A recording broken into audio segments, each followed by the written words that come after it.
But if tragedy, if and when tragedy strikes either of us, I hope that one of us is standing when it blows past. And that there's a harshness about that that's unbelievably cruel, because you say, well, if my mother died, I could live.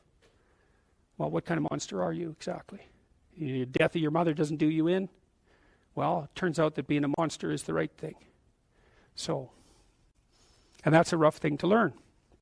But it's necessary to learn. Because it also makes you, at some point, for example, as you get older, by the time you're in your mid-20s, something like that, you should start having a relationship with your parents that's approximately one of peers. And you can tell if you have that. So here's a little trick you can use. So you have parents, obviously. They have friends. You probably care what your parents think, I would imagine. Do you care what their friends think of you? And the answer to that is, well, not nearly as much. And so then I would say, well, why do you care what your parents think of you then? They're the same people. You know what I mean? It's just luck of the draw that your parents are someone else's kids' friends. They don't think the same way about them that you do. Well, that's where you see that you have a projection. Right? If by the time you're 30, if what your parents think of you matters more than what, say, a random set of their friends think of you, then you've still got your parents confused with God. That's one way of looking at it. You've still got them confused with an archetype. And you're still a child. And you might think, well, it's pretty damn rude not to think about what your parents think of you anymore, not to care. It's like, yeah, it's kind of rude, but maybe you'll be useful for them when they get old. And that's a much better form of caring. It's like you're going to be independent enough and strong enough and detached enough so that when the power dynamic shifts, which it will, that you'll be the person that can carry things forward. Well, you can't do a better thing for them than that, right? That's the best of all possible outcomes for your parents.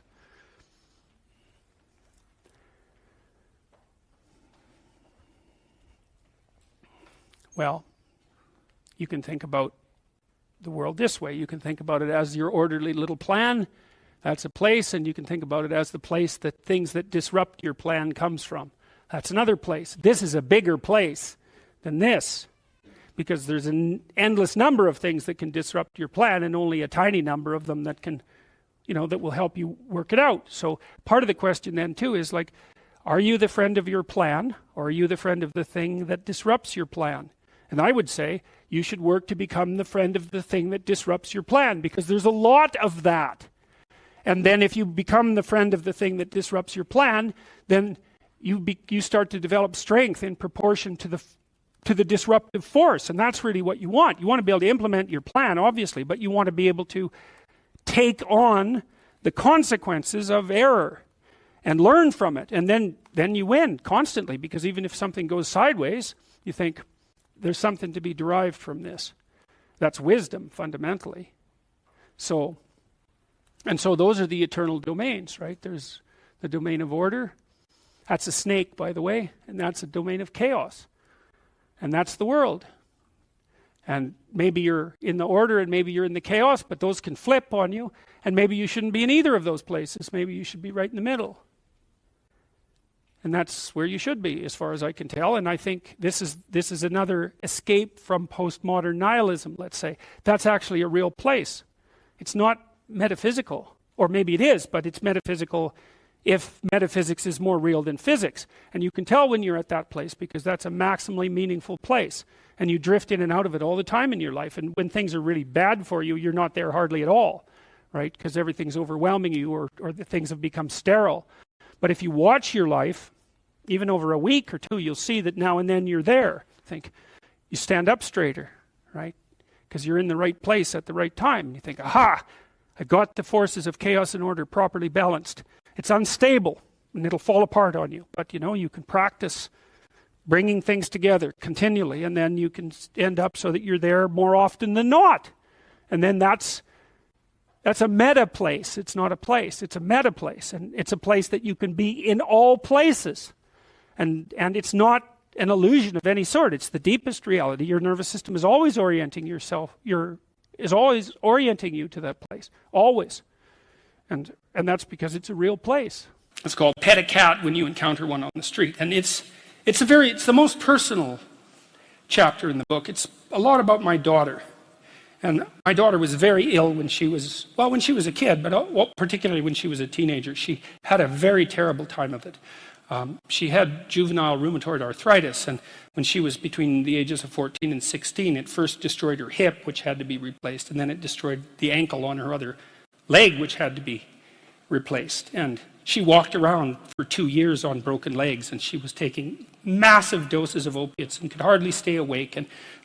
And she had this advanced autoimmune disease, which produced all sorts of other symptoms that were just as bad as the joint degeneration, but which are harder to describe. And so it was just bloody brutal.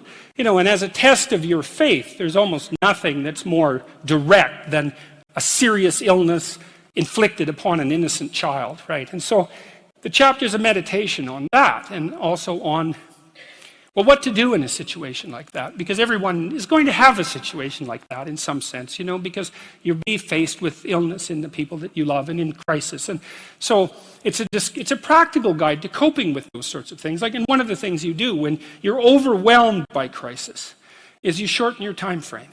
It's like you can't think about next month. Maybe you can't even bloody well think about next week, or maybe not even tomorrow. Because now is just so overwhelming that that's all there is. It's like, and that's what you do. You cut your time frame back until you can cope with it. And if it's not the next week that you see how to get through, then it's the next day. And if it's not the next day, then it's the next hour. And if it's not the next hour, then it's the next minute. And people are very, very, very, very tough. And it turns out that if you face things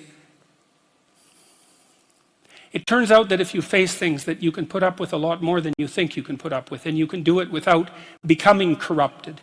And she did recover quite fully, and much as a consequence of her own machinations, because she figured out what was wrong with her and then took the necessary steps to fix it, which is nothing short of a bloody miracle as far as I'm concerned.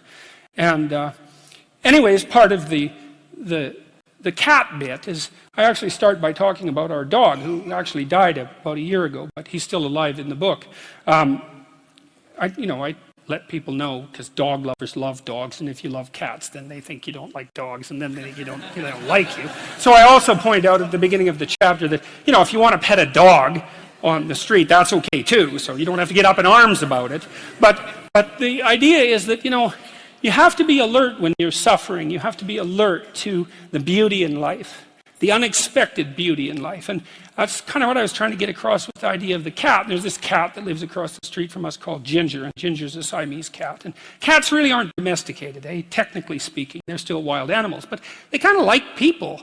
God only knows why, but they do, And so Ginger will come wandering over, and our dog looks at her, but they're friends, and she rolls over on his back, and Seiko used to, nose her a bit. And then she'd kind of mosey over and let you pet her if she was feeling like it that day. And, you have to look for that little bit of sparkling crystal in the darkness when things are bad. You have to look and see where things are still beautiful and where there's still something that's sustaining. And, you narrow your time frame and you be grateful for what you have, and that can get you through some very dark times, and maybe even successfully if you're lucky. But even if unsuccessfully, then maybe it's only tragic and not absolute hell.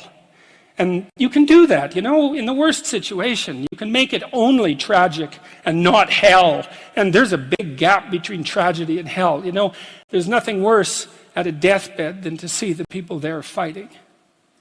The death is bad enough, but you can take that, as terrible as it is, and make it into something that's absolutely unbearable. And maybe I think, and this is sort of what I closed the book with, is this idea is that if we didn't all attempt to make terrible things even worse than they are, then maybe we could tolerate the terrible things that we have to put up with in order to exist. And maybe we could make the world into a better place, And it's what we should be doing and what we could be doing, because we don't have anything better to do.